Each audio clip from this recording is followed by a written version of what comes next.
Hey guys, and welcome back to the channel. Today we are going to be breaking down the top 3 UK dividend ETFs to buy and hold forever in your long-term portfolio. For the last two episodes, we've actually gone and done the top UK stocks and the top USA stocks to hold forever in your portfolio. But I kind of thought for people that have a different risk strategy, ETFs are the way that some people do go, so I thought we'll cover them today. Now, this video is for educational and entertainment only. Always do your own research and make decisions based on your personal circumstances. Investing involves risk, and yes, you can lose money. I just do this for what I learn, and I try and give it back to you guys because I am also trying to be a better investor each day. With that said, let's get into some of the good stuff that you've been waiting for. And that is the first one. That is VHYL. It's the FTSE All World High Dividend Yield ETF. Now, it is from Vanguard, which is one of my best founders or terms of holders for ETFs. I do prefer Vanguard ETFs if I ever need to pick one. Now, this ETF is basically a global dividend machine. It holds companies from both developed and emerging markets, but only those that pay above average dividends. It launched in roughly 2013 and it's priced around 65 to 66 quid. It currently yields about 3%. What makes VHYL special though is the global diversification. You're not just relying on the UK or you're not just on the US. You're getting exposure to thousands of companies across the world. Now, the top holdings are typical for VHYL is J&J or Johnson & Johnson, ExxonMobil, Nestle, JP Morgan Chase, and the semiconductor Taiwan. Now, these are mega cap stable cash-rich companies. You see a trend there. See, they have long histories of paying dividends. Now, why is VHYL good? Well, like I say, it's global diversification, lower risk than any single country dividend ETFs, exposure to both developed and emerging markets, and of course, Vanguard is reliability and low fees. Now, of course, dividend cuts during recessions is a risk. Now, currency fluctuations as well, because the global ETF price is in GBP. So people that are invested in America, there could be some prices that are different, but also because it's trying to replicate a probably a different ETF, you got to watch out because some ETFs replicate the American ETFs or vice versa. So just make sure that depending on what country you aren't getting any currency fluctuations. Hence why most UK investors have to invest in a UCITS ETFs, so we don't actually have to worry about any currency problems or FX fees. So on the side, you can see the core details. It's a free float market cap index, meaning the biggest dividend payer companies get the biggest weightings. Now, that also includes REITs, which is interesting. So you're getting pure corporate dividends, not property-based payouts. The ETF is perfect for someone who wants global dividend exposure without overthinking it. And as you can see, in the year, it's actually up by 21.44%. 5 years is nearly up by 50%, and 10 years it's up by 100.3%. Now, I'm trying to do my maths real quick. Yeah, that's about 10 years ago. Is probably the time it came out. If I work it out correctly, yeah, just after.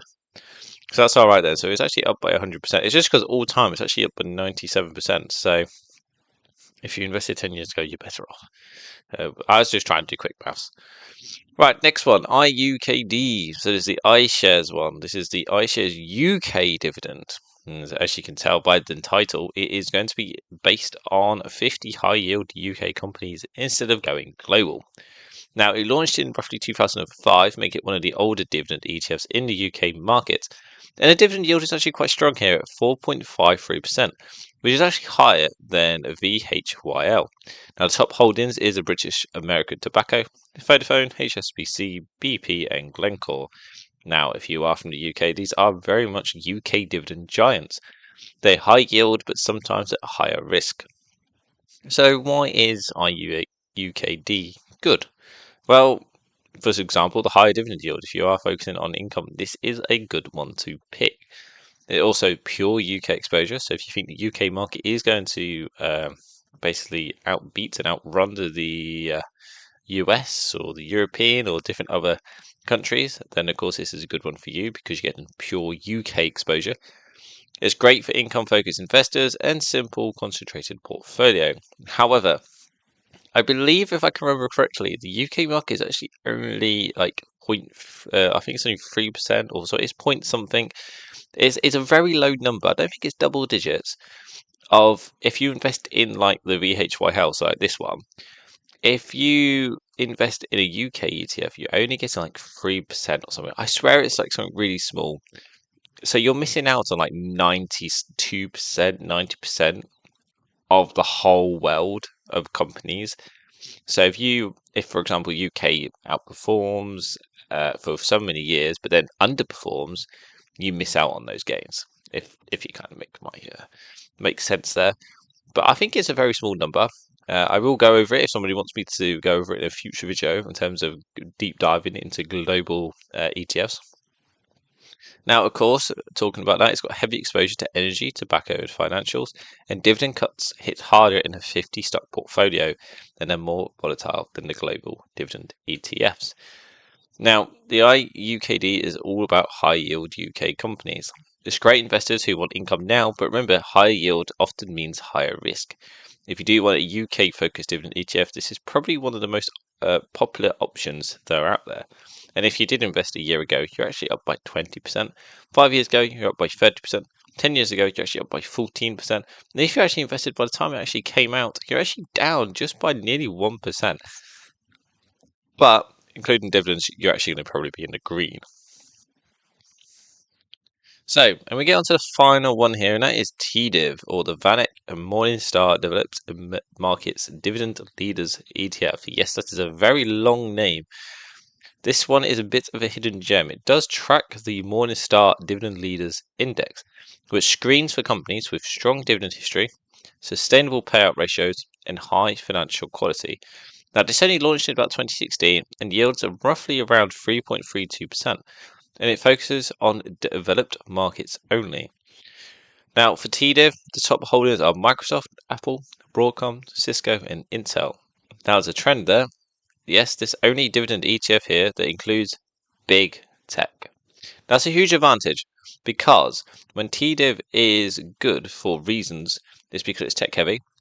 So when Microsoft and all these other companies, Broadcom and all that, Intel especially, doing well, then of course you get that good exposure from the tech heavy side.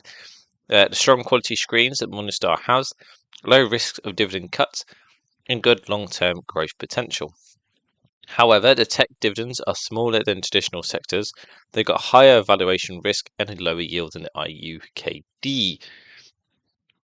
Now, of course, as you can see, it's up by a year, 25%. 5 years it's actually up by 71%, and all time it's actually by 100%. But like I say, it is very much good for tech exposure. So if you do want to get in with some tech, then this is probably one for you indeed. That is pretty much it. So if you did enjoy the top 3 UK dividend ETFs, each one has its strong in its own little way. I'll go over briefly of the 3 that we have just covered. So VHYL is good for global diversification, IUKD is good for high UK income, and TDIV is for good for your tech-powered dividend growth. Now, let me know in the comments which one you hold or you want me to break down more ETFs like this. And of course, hit the like button, hit the subscribe button, comment down below. And if this video hits 10 likes, I'll go and make another deep dive just like this.